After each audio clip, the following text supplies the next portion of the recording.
Hi Darren. Hi. First of all, just team news, what the situation is, and with Mowzeraoui and Muboumo, could one of them potentially feature this weekend, or would you give them some time off? I don't think so. I think it's too close a turnaround, so we'll have the same players available for the game as we had against Burnley, so no new additions, and Brian and Noose will be not available for the game. Grimsby was the low point of the season in the Carabao Cup. This is a club synonymous with cup success, so how important is it to have an FA Cup run and this competition? That's an important competition, and Manchester United's about winning trophies, and I think we've had good success in the competition in recent years. Won it a couple of years ago, lost in the final. It's an amazing competition. It's the first trophy that I won as a player. It's a special tournament, and as in with the season so far, not in Europe, out of the League Cup, Premier League obviously, but it's the FA Cup's a trophy that we should be vying to win and giving ourselves every opportunity to win. Thanks, George. Afternoon, Darren. Hi. You've been really open about some of the conversations you've had with different players so far this week. Just wonder if you've had a chance to speak to Cobby, just because there's been so much speculation around his future because of lack of game time, but overall, how is he? How has he been doing? He seems in a good place. Cobby doesn't give you much, so you wouldn't know if he was in a good place or not so good. He's like that. That's his natural way. But I know him well, and I've known him for a long time. And I've seen him around the building and around different places throughout the season. Not so much about the building, but you see people around. And I've had conversations with him in general. But he's in a good place. I know Cobby, and I think he knows me, and he knows Travis Binion, so he's comfortable with his environment. So he's in a good place. He's trained well, and as I said, he's hard to read, Cobby. So that remains to be seen. Darren, Harry Maguire, I think most people are a little bit surprised that he was on the bench on Wednesday night. Is he in a position where he could start, or what's his fitness, because he's obviously been out for a while? Well, he has been out for a while, so it'd be probably looking at his load and things like that. That decision's not been made, but I think like when you've seen the players coming back the other night, you've seen Mason, you've seen Cobby, you've seen Bruno, there has to be some understanding of their first minutes. Might have to be careful a little bit with that process to build back in, so I think Harry will probably be in that situation for the weekend. Hi Darren, we saw the impact Shea made off the bench the other day. I don't know whether you're going to start in this weekend or what, I'm not going to ask about that, but in terms of the academy, that's what young players can do. It felt like it was kind of an issue maybe towards the end of Ruben's time. Obviously there was the mention of Chido and Harry and the entitled mention in his press conference. You've seen a lot of them with the under-18s and working in the academy. What's your view of how the academy is working here and how players are developing, I guess, in terms of ability and character and attitude and things like that? I just think historically, and this club's built around the academy. We've got an amazing academy. Our record speaks for itself. I'm not going to stand here and say anything other than that. We've got an amazing record. I think it's hard to beat in terms of the history of clubs around the world. I think we've got some amazing players, some amazing talents.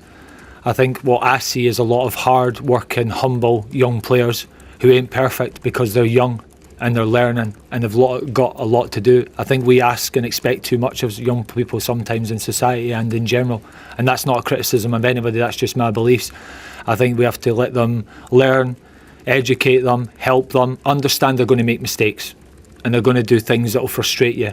But through time, with good guidance of coaches, family members, players in the first team squad, all of us play a part. That's our role, that's our jobs, of developing them to be Manchester United players and Manchester United people. So all I can say is my workings with those players as individuals and in general throughout the academy, I deal with hard-working, honest, coachable, super talented kids, and we've got a lot of talent in our academy, and hopefully they can showcase themselves like Shea did when he came on against Burnley and so close to scoring a fantastic goal. Darren, you were speaking on Wednesday night after the match about the fact that you're learning about the confidence levels of the players, particularly when it came to not holding on to that lead. What have you done this week to try and sort of restore that confidence? What techniques have you used? Is it meetings? Is it showing them videos of the past, or how have you tried to do that? It's just feedback. It's just talking to them. It's just trying to paint the picture of what to expect, not to deal with this, how to deal with disappointments in games, how to see out different situations in games. It's been not a lot of time to practice it. So video. We'll review the game against Burnley, and there's some key details in that we'll try and improve on. I think it's a constant thing that evolves over time for me. It's conversations, it's video, it's coaching on the training ground. It's dealing with learning from new experiences that happened within game and growing and building as a team and developing confidence and going on a run where you deal with those situations. But handling disappointment in football is everything, on and off the pitch, different situations in the game, and it's recognising and understanding that you've got 90 minutes to rectify things and nothing's going to be perfect. I think people striving for perfection, football's about chance, luck, opportunities, different things happen. Look at the game the other night. I mean, we concede one shot on goal, another shot off target, and we draw 2-2. But that's football. We have a disallowed goal, which is unfortunate. Things happen in football. You've got to be able to deal with them constantly and just keep believing, well, there's 90 minutes on the clock, that you can change it around. James?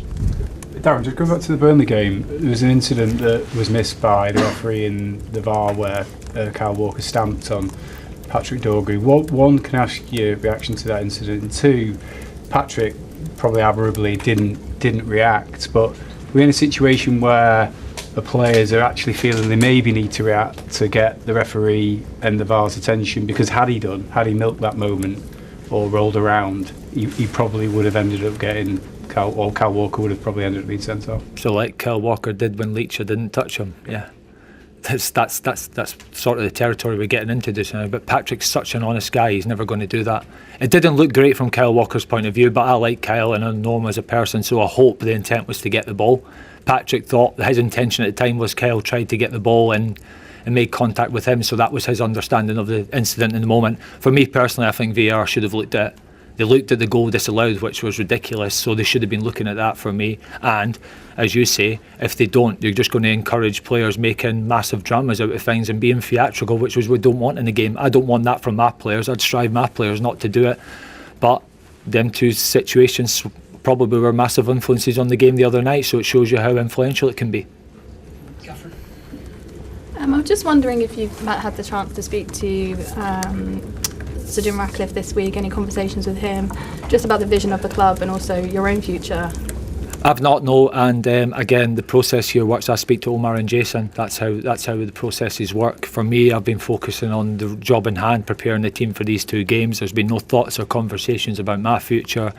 Honestly, the people in Jason and Omar have given me full responsibility to take control of these two games, make my own decisions, lead the team, guide the team, prepare the team, and that's what I've been doing. There's been no conversations with anybody outside of those two people in higher up positions in the club.